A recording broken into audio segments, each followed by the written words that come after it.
Hello, c'est Mariama, bienvenue sur Mom You Rock.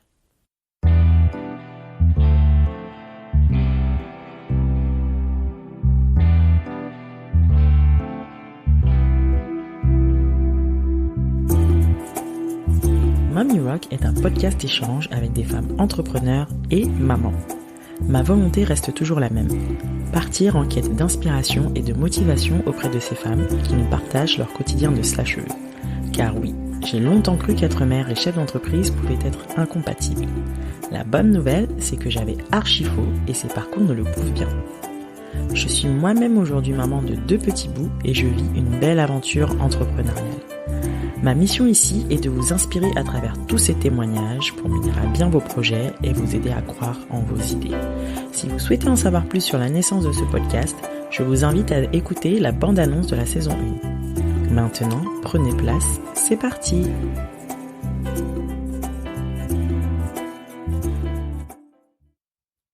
Hello ladies! J'espère que vous allez bien en cette période de rentrée. Pour celles qui ont fait la rentrée de leur loulou et qui ont repris leur activité, j'espère que ça s'est super bien passé. J'inaugure cette saison 2 avec un épisode spécial où j'ai demandé à quelques-unes de mes invitées de la première saison de nous partager leur vécu et ressenti sur la période Covid post-Covid.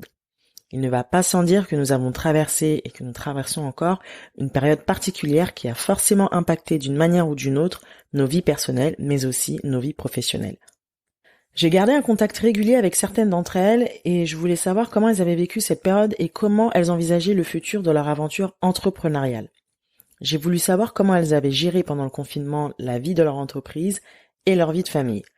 Quel impact le confinement a eu sur leur business et si elles avaient dû en quelque sorte réinventer, adapter leur activité. J'ai voulu également savoir où elles en étaient aujourd'hui et quelles leçons elles avaient tirées de cette situation. Pour ma part, j'avais stoppé les interviews à ce moment-là et les cours de marketing digital que je donnais dans mon ancienne UT. Je ne vais pas vous mentir, ça m'a plus qu'arrangé de ne pas avoir à me déplacer et à rester au chaud chez moi, surtout en étant enceinte. J'avais à ce moment-là retiré mon fils de chez l'assistante maternelle, car à cette période, on ne connaissait rien du virus, et on avait des infos plutôt contradictoires.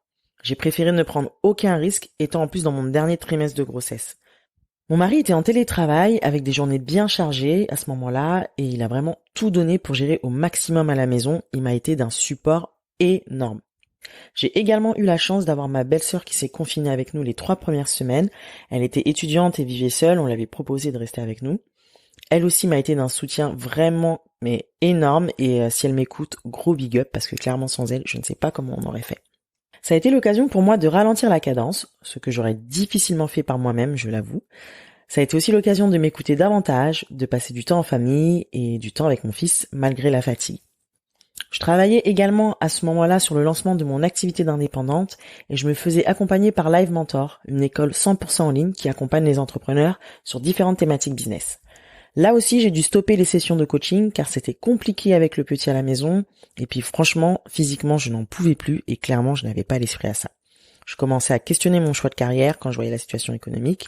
Beaucoup de questionnements donc, partagés par mes invités que je vous propose d'écouter. Vous allez donc entendre aujourd'hui les témoignages de Marina, cofondatrice de l'application Nous qui accompagne les familles monoparentales, invitée de l'épisode 2 du podcast. Linda, chef culinaire de sa propre entreprise Let's Cook Tonight, invitée de l'épisode 3. Delphine, cofondatrice de Maison Pollux, marque de maroquinerie de luxe pour enfants et adultes, invitée de l'épisode 4. Anaïs, fondatrice de Model Schoolois, premier centre de formation dédié au mannequinat, invitée de l'épisode 6. Sophie, cofondatrice de Oneni, qui propose des articles autour de la naissance, invitée de l'épisode 7. On va démarrer sur la première question du quotidien pendant le confinement avec les retours de Delphine, Linda et Marina. Je l'ai considéré aussi comme un peu comme une nouvelle création d'entreprise, tu vois, avant les aléas de tout ce qui est les problèmes de production, de transport et ce type de choses-là. Donc c'était côté entreprise vraiment plutôt positif. Côté famille, j'ai eu la chance, j'ai mon mari qui devait commencer son travail le 1er mai, donc ça a été reporté. Donc on était 2 à la maison et donc Laurent ne télétravaillait pas, donc il s'est beaucoup occupé des enfants, de faire les courses, même de se mettre au fourneau. C'était assez exceptionnel. J'avoue que j'ai beaucoup apprécié. Bon, maintenant j'ai quelques kilos à perdre, mais bon, on fait avec. On va pas trop se plaindre. Donc côté famille, ça s'est bien passé. Juste mon fils aîné de 9 ans, ça a été un peu compliqué pour lui. On n'a pas toujours être prof, c'est un métier. On n'a pas toujours la bonne pédagogie. Donc lui, il a vraiment été très content de retourner à l'école au moment du déconfinement. Je suis séparée du papa, du coup on avait une garde alternée et on faisait chacun 5 jours, 5 jours chez l'un et chez l'autre. Du coup ça me permettait moi de souffler quand j'avais pas mon fils et de faire tous les trucs vraiment chiants du style le gros ménage et tout quand j'avais pas mon fils. Et quand je l'avais, c'était partagé entre les devoirs, les petites activités. Après honnêtement, je nous mettais pas du tout la pression pour les devoirs et la maîtresse non plus, elle a été hyper cool. Donc on faisait vraiment ce qu'on avait envie au moment où on avait envie. On se regardait tous les jours un petit film l'après-midi, petit popcorn. On prenait vraiment le temps d'être ensemble et de passer du temps ensemble. Et on avait aussi des petits moments dans la journée où on était un peu tout seul chacun de notre côté. Lui il jouait à sa tablette ou il faisait des petits jeux tout seul et puis moi pareil, j'étais sur mon téléphone ou voilà, on avait des petits moments solo. C'était un peu compliqué au niveau de la charge mentale de devoir lancer son activité parce que nous, on était en pré-lancement. Voilà, on a eu le lot de péripéties comme tout entrepreneur. Donc le stress était un peu intense parce que quand on a des nouvelles à gérer, qu'on doit faire les exercices avec son enfant à côté, voilà, on a le cerveau qui doit être partout. Donc ça c'était pas évident, mais ça m'a été rendu beaucoup plus facile grâce à ma maman. Ce confinement, il a aussi été ça a aussi été l'occasion pour le papa de ma fille et moi de tester un nouveau mode de garde, donc de tester la garde alternée une semaine. Voilà, donc ça y est, on l'a adopté après le confinement. Donc ça nous a permis de tester. Donc ça, c'était plutôt un point positif. En ce qui concerne l'impact sur leur business, certaines ont vu là l'opportunité de digitaliser leur activité, comme Anaïs. Pour d'autres, ça a été un peu plus compliqué, comme le cas de Linda, étant dans la restauration et l'événementiel, 2 activités totalement à l'arrêt à ce moment-là. Je vous propose un court extrait des retours d'Anaïs, Delphine, Linda, Marina et Sophie. Ça me permet depuis le déconfinement de développer cet aspect-là de digitalisation et d'automatisation. Donc c'est plutôt cool. Ça booste, ça permet de sécuriser une petite partie de revenus et de se dire voilà, la partie en ligne peut très bien sécuriser les charges fixes en fin de compte. Donc c'est plutôt sympa, ça donne vraiment une autre notion des formations en présentiel et beaucoup plus de temps à accorder aux personnes qui sont en présentiel et encore plus accentuer l'aspect qualitatif des formations qui sont en présentiel. J'ai continué à travailler à mi-temps. Je me suis un peu reconvertie en pseudo-graphiste en offrant des activités pour parents, enfants. Par exemple, comme un jeu de loi avec des questions adaptées à tous pour pas que l'adulte s'ennuie non plus. Ou encore, je me suis beaucoup amusée à faire des coloriages mandala sur le thème de notre collection avec un chat, un hérisson et un lapin. Ils sont d'ailleurs toujours disponibles sur notre site internet si ça tente quelqu'un. Moi, ça a été au point zéro. Financièrement, ça a été très très compliqué. Je suis d'ailleurs toujours en train d'essayer de rembourser un peu les petites dettes. Les petites dettes. J'ai eu des retards de loyer, j'ai eu des retards de paiement de toutes mes factures. Parce qu'en plus, la CAF m'avait coupé mes aides. À ce moment-là, c'était vraiment le moment opportun. Donc voilà. Et en plus, moi, j'avais été très intelligente. Je suis partie en vacances en janvier pendant pratiquement un mois à Bali et je m'étais dit c'est pas grave parce qu'en rentrant je vais travailler parce que j'avais l'ouverture du restaurant qui arrivait et j'y allais vraiment pour me reposer pour revenir en meilleure forme. Sauf que quand je suis revenue du coup j'ai J'ai retravaillé un tout petit peu en février. J'ai eu quelques prestations et ensuite plus rien. Et du coup, j'ai dû vivre pendant plusieurs mois avec uniquement l'argent de cette prestation, sachant que j'avais déjà des petites dettes de mon voyage. Enfin, pas des dettes, mais je suis partie un mois sans rien. J'ai vécu avec l'argent qui aurait dû me permettre de tenir 1 ou 2 mois.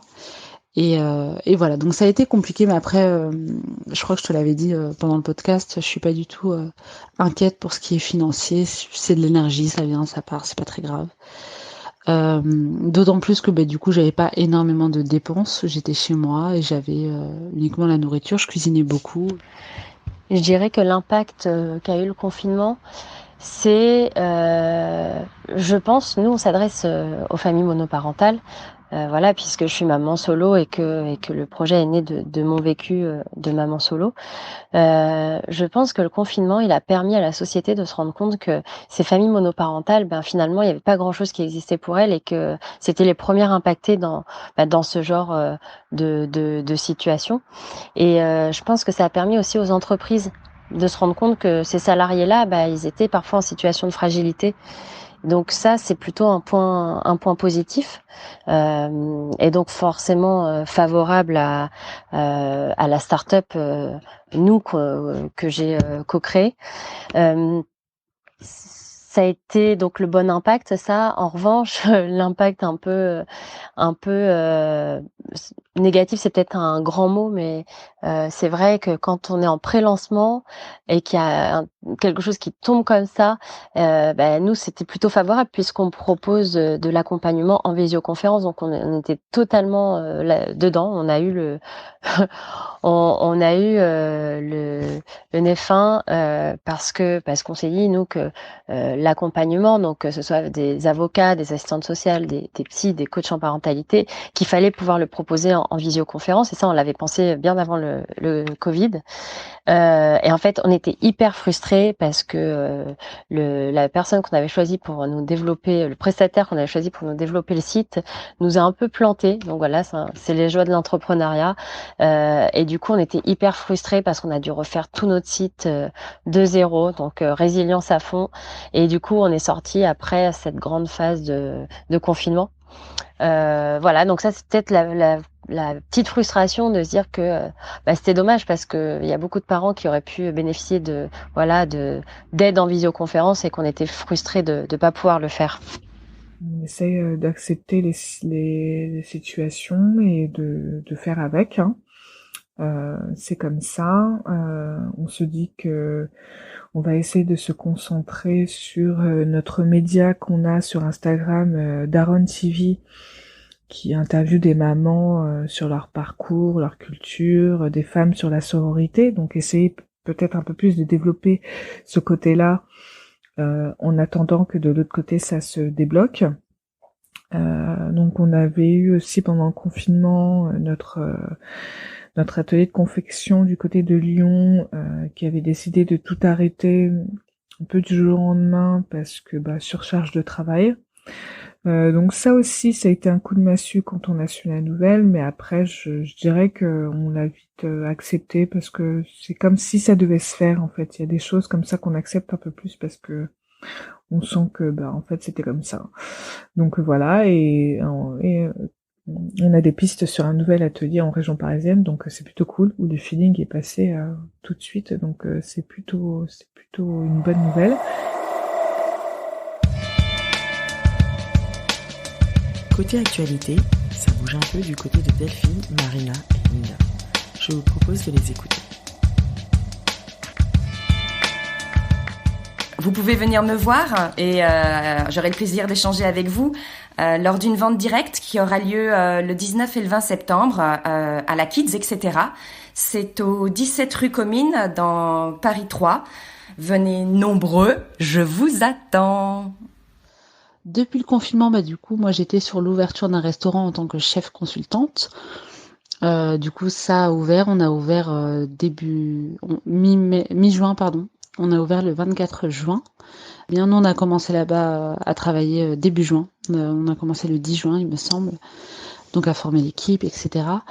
Ça se passe super bien. Je suis très contente de cette aventure. Là, je suis en train d'essayer de préparer un petit peu la rentrée de mon côté parce que j'ai toujours quand même mon traiteur. J'ai plein de petits projets aussi qui arrivent. Après, c'est juste que je manque cruellement de temps. Mais voilà, je commence à voir un petit peu le bout du tunnel du confinement du corona. J'espère juste qu'on va pas être reconfinés parce que nous, là, dans la restauration, c'est quand même ça a été très compliqué. J'ai beaucoup d'amis qui ont fermé leur resto. Donc voilà, j'espère que ça nous arrivera pas de sitôt et qu'on trouvera des solutions. Aujourd'hui, ça y est, notre plateforme, on peut la consulter sur noo-family comme famille en anglais.fr. Donc on est super heureux parce qu'on est parti, on a dû tout refaire de zéro quand notre premier prestataire nous a planté et on est super content du résultat. Voilà, donc aujourd'hui notre plateforme elle est accessible pour les parents solos et nous on a un réel combat, c'est de faire en sorte que les entreprises elles financent les sessions d'accompagnement, enfin qu'elles participent en tout cas. C'est notre réel combat, qu'elles montrent qu'elles sont là pour accompagner leurs salariés qui sont en situation de fragilité. Et voilà, donc ça c'est le gros marché qu'on attaque. On a déjà de bonnes pistes avec peut-être un pilote qui débuterait là au mois d'octobre avec une très grosse entreprise. Donc c'est vraiment top et notre motivation première c'est d'accompagner ces parents solos qui ont besoin d'accompagnement, qui osent pas le demander, qui ont pas toujours les moyens et c'est de faire en sorte que cet accompagnement quand même vienne à eux parce que ces parents solos ils ont besoin parfois qu'on les accompagne sur la parentalité, d'être rassurés dans leur rôle de parents quand ils se retrouvent seuls à gérer leur enfant lors d'une séparation ou autre. Ça peut être des avocats lors d'une séparation justement ou des assistantes sociales. Enfin voilà, c'est un accompagnement qui est super important quand on vit des moments de vie qui sont pas évidents et en tout cas on est hyper fiers aujourd'hui de pouvoir apporter notre pierre à l'édifice et d'aider ces familles.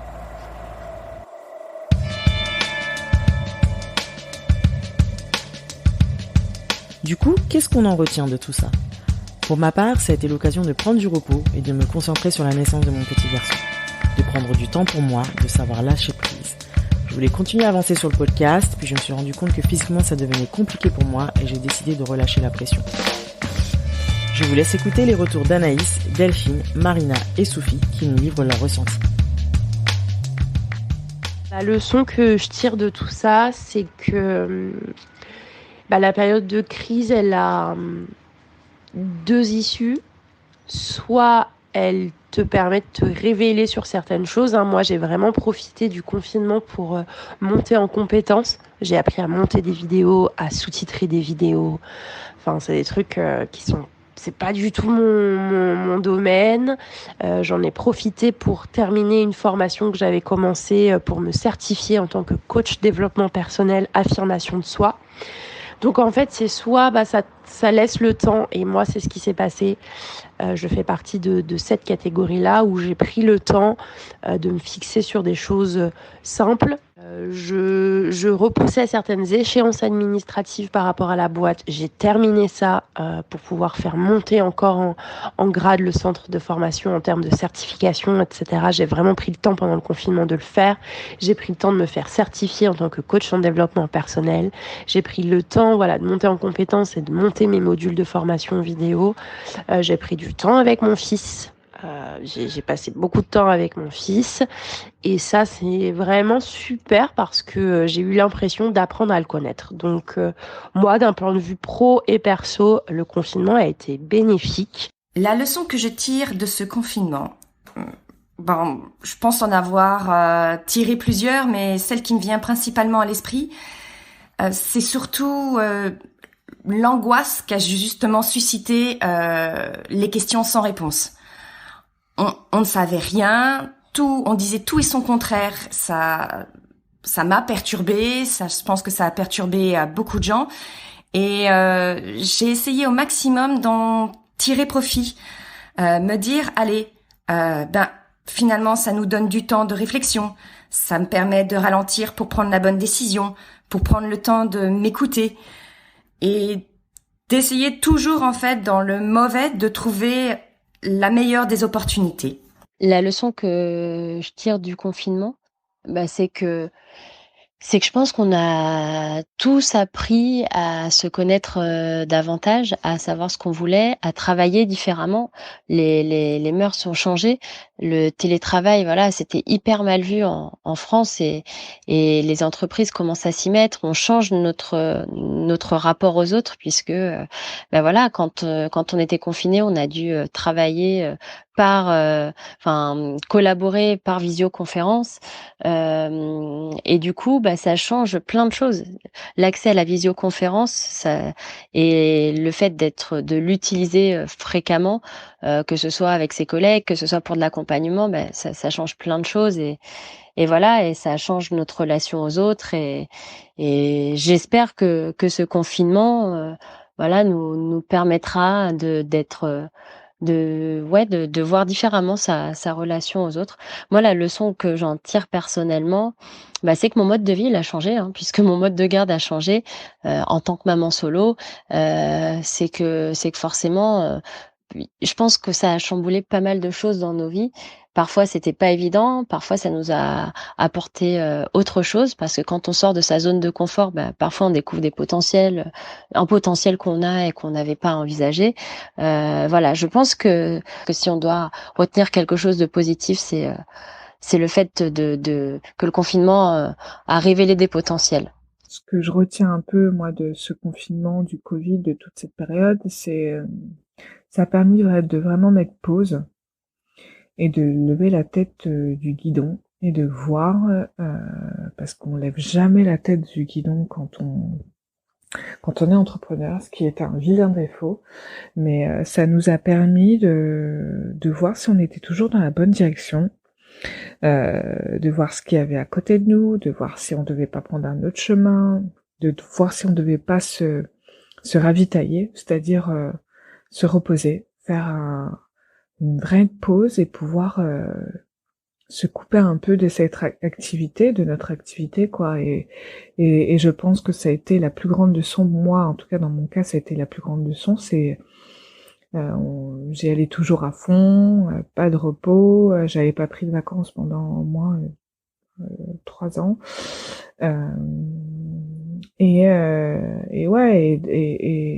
de voir qu'en fait on tient, si je continuais comme ça, j'allais pas tenir à la longue. Donc et comme je dis toujours, on apprend tellement sur nous-mêmes pendant ce marathon qu'est l'entrepreneuriat. On apprend sur nous-mêmes, on comprend vite que notre pire ennemi c'est nous, quoi, c'est personne d'autre, c'est nous. Donc on essaie d'ajuster, on essaie de tirer du positif de cette situation-là.